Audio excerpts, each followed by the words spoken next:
Thanks for joining me. I'm Alene. I'm a jewelry designer. Excuse me. And I have my studio here in Arizona. And yes, it is over 100 degrees these days. However, I do have an insulated and air-conditioned, obviously, studio. So it works for me. I can work year-round.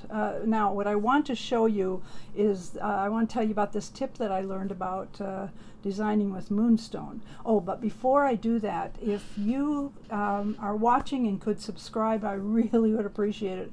I'm trying to get to over the 1,000 subscriber mark, and I'm at about, I think, 750 or close to 800 right now. And once you hit 1,000, I can start doing more stuff. I can offering some specials. I can show off some of my jewelry down below, and it just gives me a little more options. So I would appreciate it if you could do that. Now, onward to the tip. First of all, I wanted to talk about Moonstone. Moonstone is a gem that several years ago, one of my customers had asked me to design something in Moonstone for their daughter. And I had never worked with that stone before, but I researched it. I found what I needed to, of course, make the ring for this client. And then I fell in love. I love this stone, and I'll show you why here in a minute, and then I'll explain the tip. So I'm going to take you down below here so you can see some of this stuff. This shows you a close-up of all of the Moonstone. Now, I happen to have probably 10 times this many because I went a little crazy and I love it, and I love it designing it by itself and also where it's maybe an accent to another piece, because it works perfectly that way. But what I wanted to show you was, and I'm going to try to show it on this piece so you can see. And there will be a video that I've done some time ago on just on Moonstone, so you can get more details about the stone. But basically, the reason it's got all of these colors in it, and sometimes you heard it called rainbow moonstone, is because of the way it comes out of the ground. It's tiny, tiny lines going this direction and this direction, and it refracts the light and brings in all of these colors. Now here you're seeing it against kind of an off-white. Now the tip I got was to use it on black, and you can see the difference. It brings out the color, and it just, oh my gosh.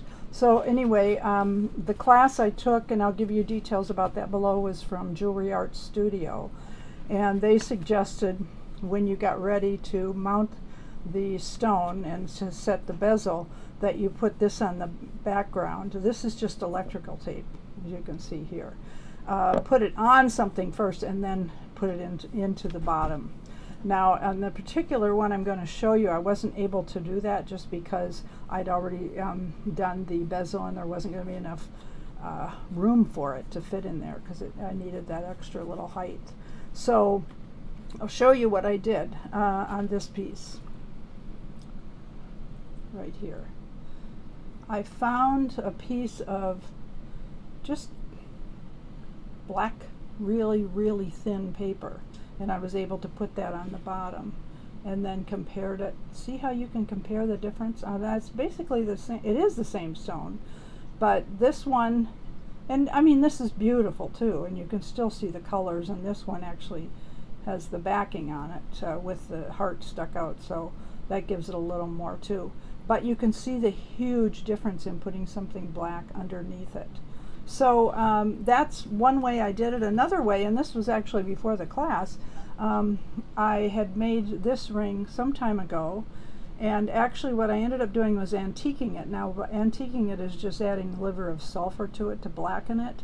And when I blackened it, of course I blackened the bottom.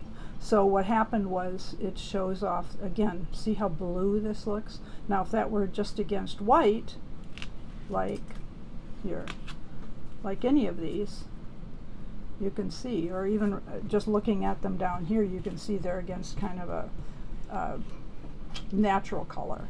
And I mean, they're beautiful stones, but when you add that blackened back to it, this is what you get.